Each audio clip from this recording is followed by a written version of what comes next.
Broadcasting from the business capital of the world, this is the Podcast Business News Network. We are back with our co-founder of Pursuit Institute and our expert mindset coach. Yes, Delynn Miller joining us again here live on the show and on the podcast as well. Going to talk today more about her book, her app, her website, and overcoming self-doubt and so much more. So welcome back today, Miss Delynn. How are you? Hello, Jill. Happy to be back. I love your passion, your energy, but maybe it's because of the islands. You know, she lives out in the Caribbean, right? Is that what sure brings do. you joy? Barbados life. It doesn't get any better. Oh, well, please tell us a little about what you do to start. And then, of course, we're going to get into today's topic. Thank you. Absolutely. Yeah. So, I really have a really massive passion for helping people to just keep moving forward in their lives, because everybody has this idea of how they want their life to look like, whether it's in their businesses or in their profession or in their health or their relationships. And everybody wants to be moving forward because that's what we're designed to do, but that's not always what happens. We tend to get stuck along the way, and it's really annoying. It's really annoying. And I don't know about you, I've been stuck before, and it's not a great place to be in. So, just gotta get them unstuck. And that's what you do at DelynnMiller.com, DELYNN Miller.com. Yep. And as an author, as an app curator, I mean, what did you want to discuss next? Oh, it's so fun. You know what? I think I love the work that I'm in because I truly get to be a product of the product, because, it's people go, oh my gosh, you just had this book come out. Like on day one, it became a best-selling book in so many awesome categories. And, you've got this app coming, like that's out, and really it looks like a lot of things, but what I always want to encourage people is don't compare your step 1 to somebody else's step 20. Okay.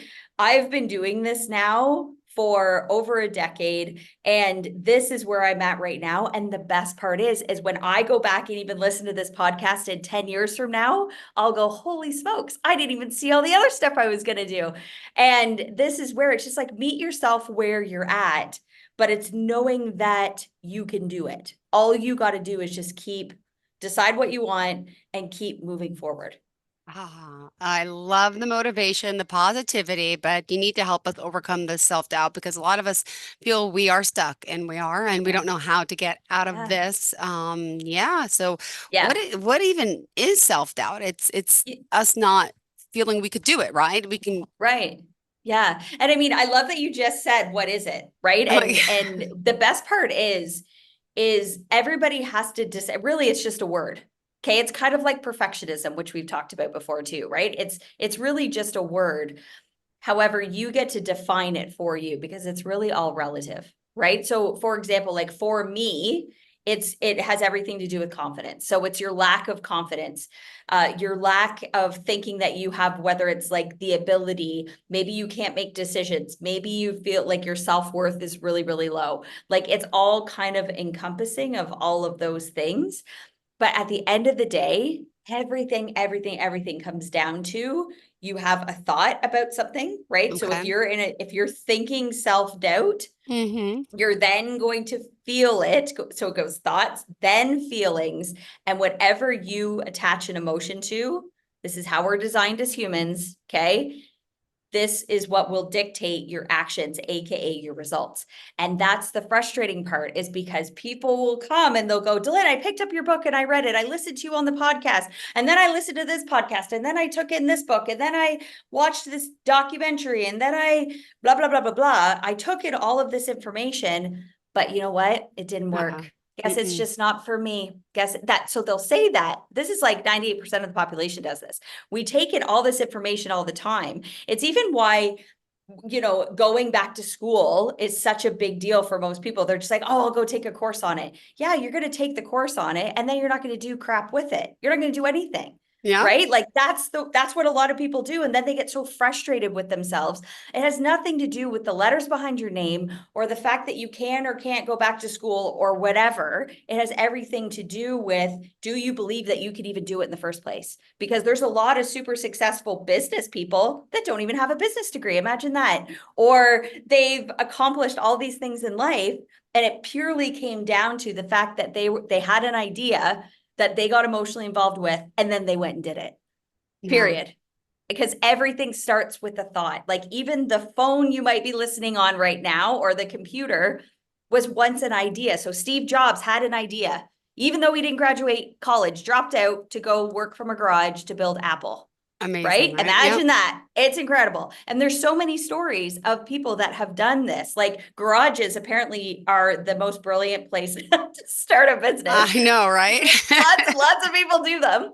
But even think of like a podcast, right? Like I know so many of my clients will go, I really want to start a podcast and I need this and this and this to do it. I'm like, you don't. You need an idea, your big mouth, and a computer. Like that's all you need, right? And then just go and do it. You don't even need a computer, you need a phone. All it is it's an idea that you get emotionally involved with.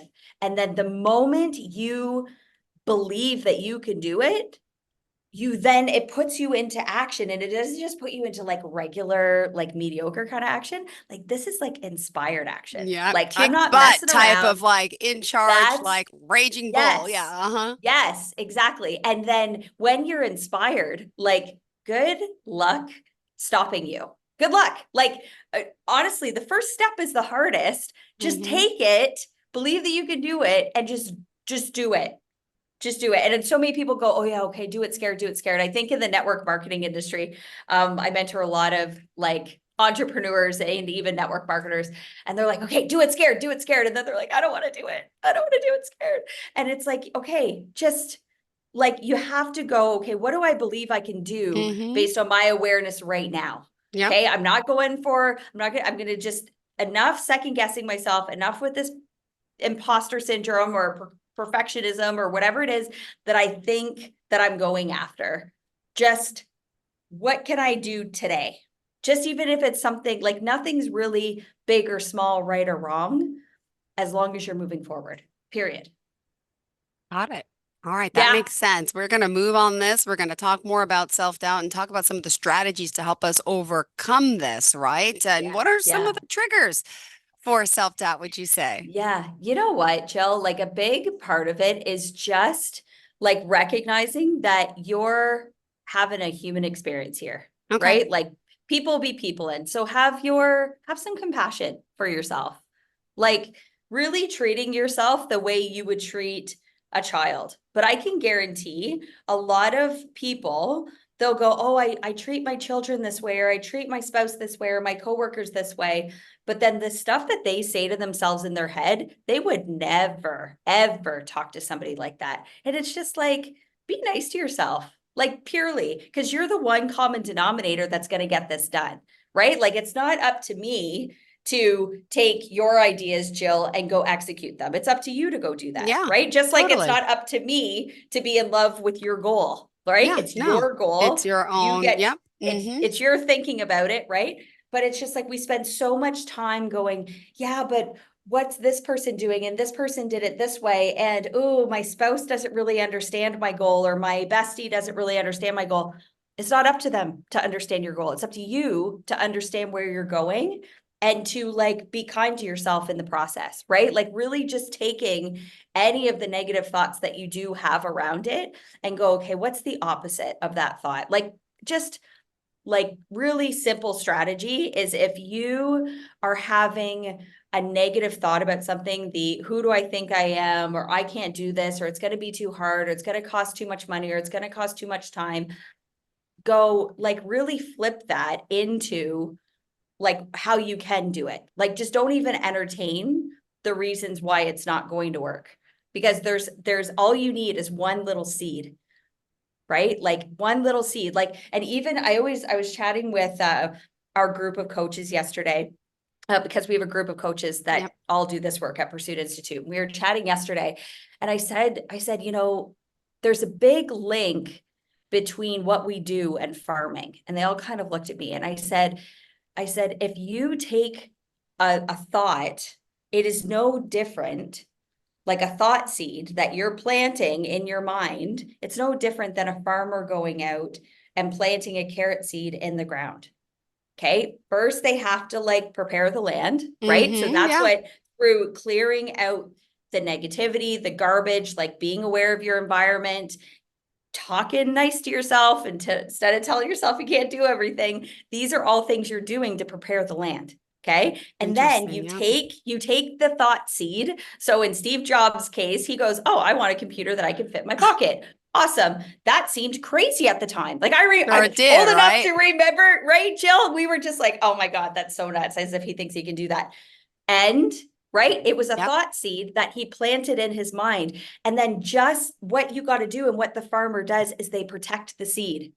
Right? Don't be walking through my field. Don't be driving through my field. Oh, it didn't rain this week. I'm going to go out and water the seeds. Like they protect the seed. Okay. Yeah. Our only job is to plant the seed and then protect it. Like protect it like your life depends on it, because it does. Right. But what a lot of people do is they go, oh, I have a thought seed. This is really brilliant. Plant it in my mind. And then the next day, oh, I'm not worthy of it. They take the seed, they chuck it.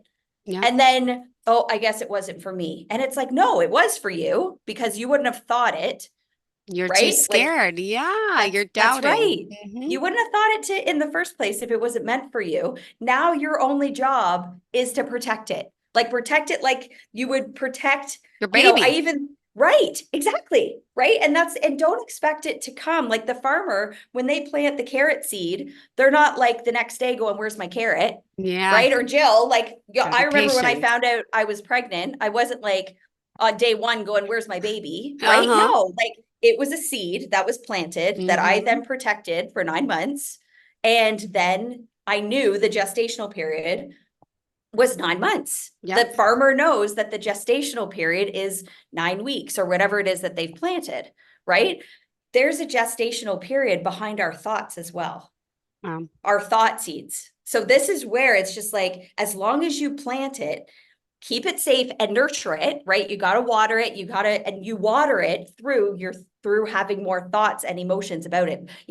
Positive emotions to a thought are like fertilizer. It's like water. It's like all the things you need to grow a physical plant. That's what you're doing with your thought seeds as well. I love it. All right. So you're so positive, energetic, and you motivate me. And that's what your job, and all your coaches at Pursuit Institute, you get them motivated, you get them on track, you get them focused, and to forget about that step of no, I can't throw out the seed. No, we're planting that seed. It's going to stay here. We're going to nurture it. We're going to water. We're going to take care of it, and do it this way. This is great because this is the topic of the day, self-doubt, and how, of course, you're helping people. Just remind us how we can reach out to you before we continue, please. Yeah, absolutely. So go to my website, DelynMiller.com. You can also check us out at Pursuit Institute, cc.com as well. And then you know what? All of the social media things, Facebook, Instagram, YouTube, TikTok, LinkedIn, all the places, you can go there. And then, you know what? If you're listening and you're going, there's something about this I have to learn more about, book a call. Just book a call. There's links in all those spots so you can do that. All right. Perfect. Thank you so much. And let's continue now here with Delynn. And we're talking again about self-doubt. And we also need to establish the boundary, in a sense, the difference, I should say, between the healthy skepticism and harmful self-doubt. And do you want to talk more about that? Yeah. Like, and I mean, some people might be tuning in right now and going like, oh my God, self-doubt. Like, who wants to actually acknowledge that I don't believe in myself? Like, that's the worst topic of all time. But the fact is it's not ignoring it that fixes it. Okay. What we resist persists. What we look at goes away. Okay. Like when you actually acknowledge something, it's not going, okay, well, I'll just pretend that that's not happening. And it's like, well, that's not helpful, right? It's going, no, this is what's up. And this is where we're going with it, period. Right. So a big question I get, I mean, I always tell people to make sure within their goals that they have some sort of financial goals, right? Money makes people super uncomfortable. I personally love money. I think it's brilliant. And just like all things, right? I love nature. I love the human experience. I think it's all just fantastic, right? And there's no part of it that you need to feel negative about it, right? But it's about just having this healthy boundaries around things, right? When you have just a healthy amount of boundaries or skepticism, right? This is what allows you to start questioning your current beliefs, your current assumptions, right? And then you can start asking questions around, where did that even come from? Was it a belief that even I planted, right? So we have seeds, speaking of thought seeds, when we're kids, we didn't even plant any of our flippin' seeds. Our parents, our grandparents, our teachers, the TV, got planted these seeds in our subconscious mind. And then we just perpetuated them, right? We grow them through our environment, through constantly repeating themselves over and over again. So so often when I have a belief, and you'll know, because remember, feeling is the secret. Okay. You'll know if it's a belief that's serving you, we'll call it serving you versus negative or positive. If it's going to get you where you want to go, you'll know how it feels. You'll feel it in your gut. People go, oh, my gut's my core, right? My gut's telling me this. I can't explain it, but my gut.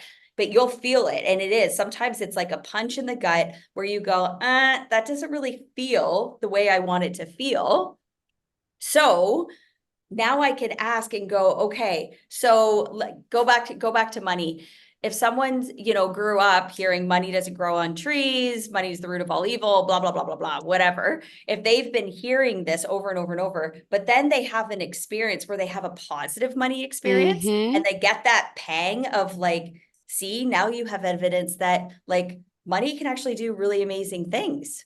Just like all things can be good, but they could also not be, right? But it's just you get that pang and then you can go, okay, what is the belief I have around that? And is it my belief? Or was it a seed that was planted that I now get to choose to pluck out and throw away? Right? So you want to protect the seeds that are actually going to get you where you want to go. But the ones that aren't that are actually holding you back, picture in your garden. Oh my gosh, the plant, and there's a million different kinds of plants. I think of my garden right now, my tomato plant and my cucumber plant are hijacking everything. Really? They're all giant. Right? And they're growing up the fence, and it doesn't matter how I try to contain it, it just doesn't. Okay. That's what happens in our mind as well. So we have these deep rooted seeds that it doesn't matter. They just start hijacking everything. Doesn't matter what you plant, right? And I find the biggest weeds, I call them weeds, because they're around money are a big one, and around time, right? And honestly, if you're going, that's interesting. I never have enough money and I never have enough time. You're not alone. The majority of the population has this deep-rooted weed that I'm just all right, we're going to bring out the big guns. We're going to bring out the shovels and we're going to start digging to get that sucker out of there so that you can actually plant a seed that has room to thrive. Because, you're sitting there going, okay, Delynn, I'm doing my affirmations. I love money. Money loves me. Oh my gosh, I love money. I love money. But I don't have any. Why don't I have any? I'm because you have this money doesn't grow on trees weed is hijacking everything, and it's drowning, it's suffocating the belief that you're trying to plant in there. So rather than just trying to put lipstick on a pig here, let's dig it up and stop pretending that it's not there and move on with life, right? So it's about having this, when you have this healthy amount of okay, this is what's up, then you can move past it, right?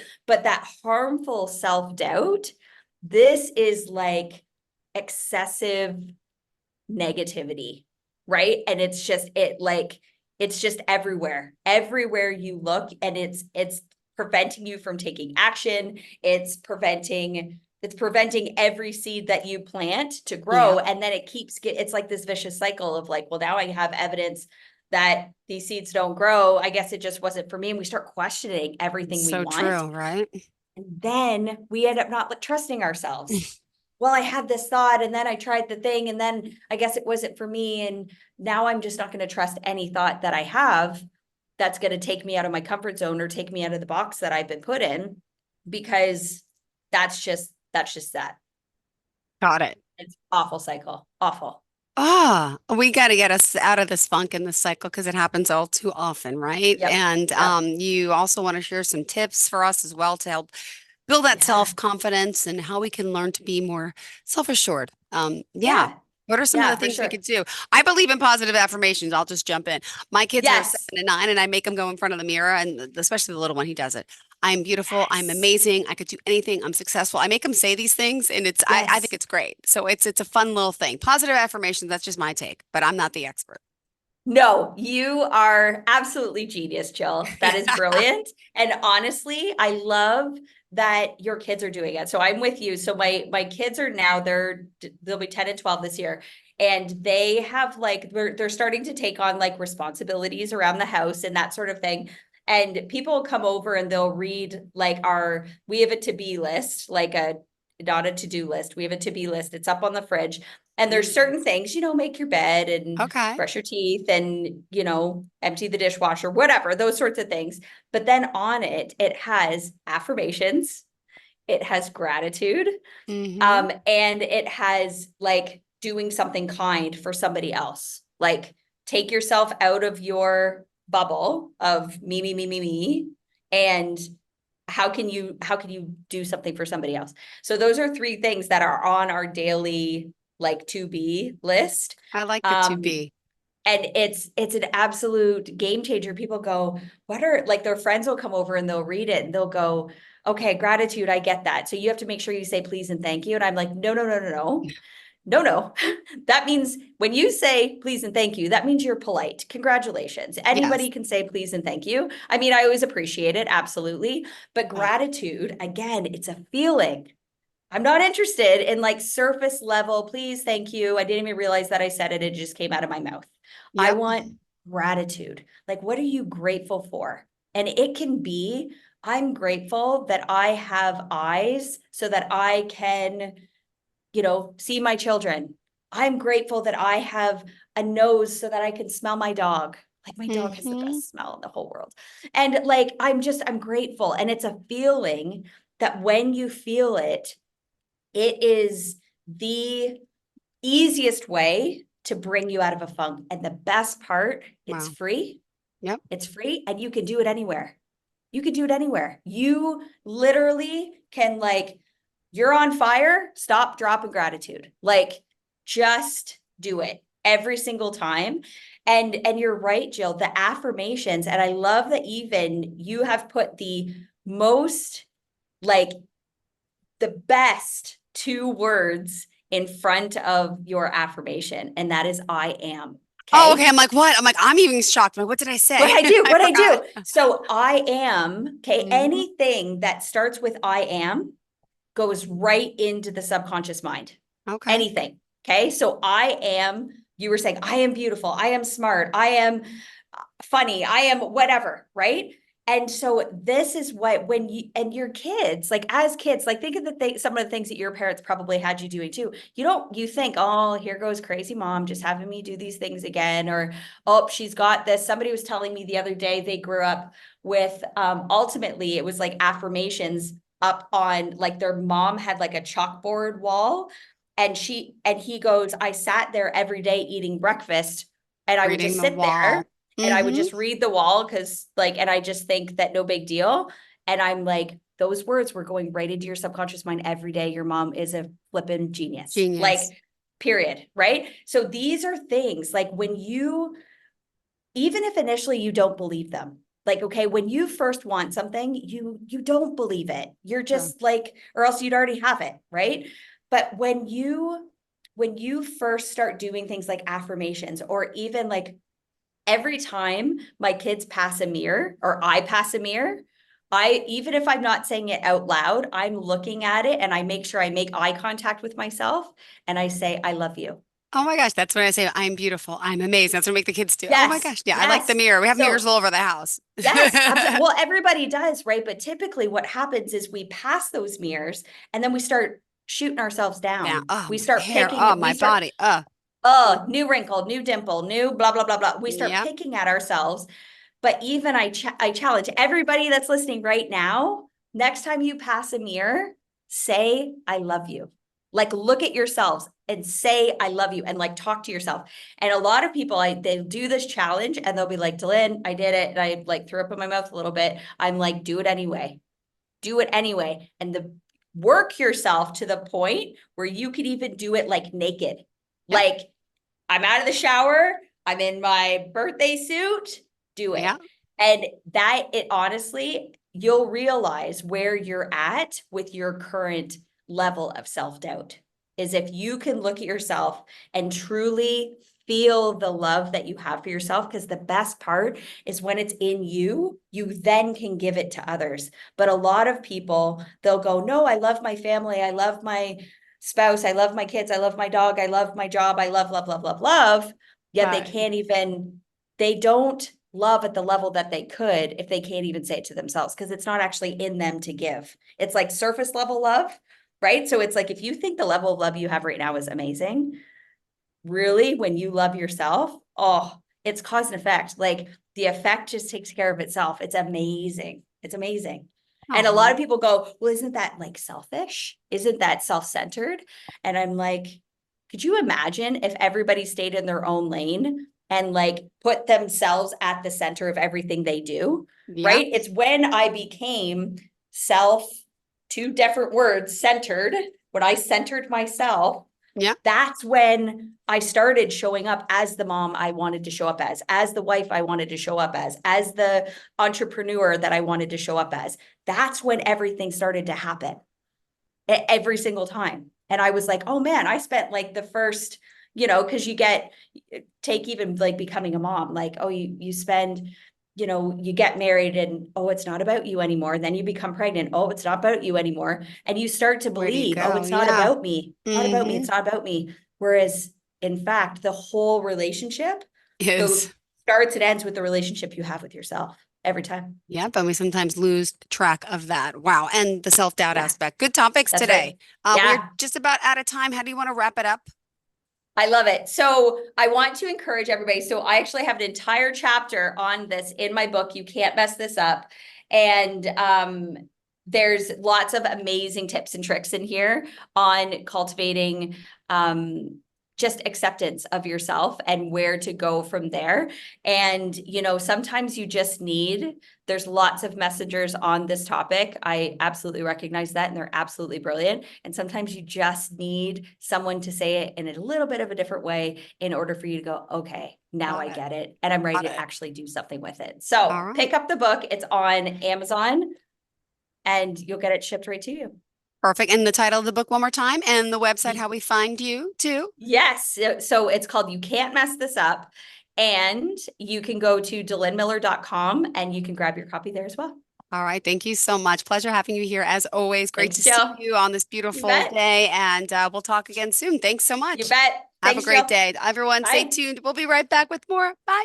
Are you looking for even more of the podcasts and hosts that you love? The Podcast Business News Network is proud to announce that you now have even more ways to listen live. Check out the MyTuner Radio, online radio box, and Simple Radio apps on iOS and Android, or find us online. Search for Business News Network on mytuner-radio.com, or search Podcast Business News Network on streama.com and onlineradiobox.com/US. Take your podcast on the go and don't miss a minute of the action.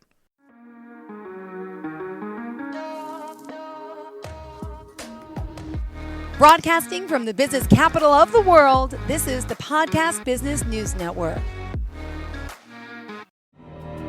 For nearly 2,000 severely injured veterans, everyday life has become filled with barriers. Day-to-day simple tasks can become pretty daunting. I have to carry my chair up 2 flights of steps or have somebody do it for me. What scares me the most is just the falling.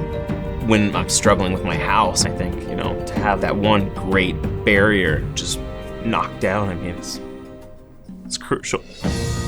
Home for Our Troops is a wonderful nonprofit that builds a mortgage-free, fully adaptive, handicap-accessible house. And there's no catch. It'll be our very first home that we've ever owned. This is a game changer. This is where your life begins again. We need you to join us in completing this important mission. Please visit hfotusa.org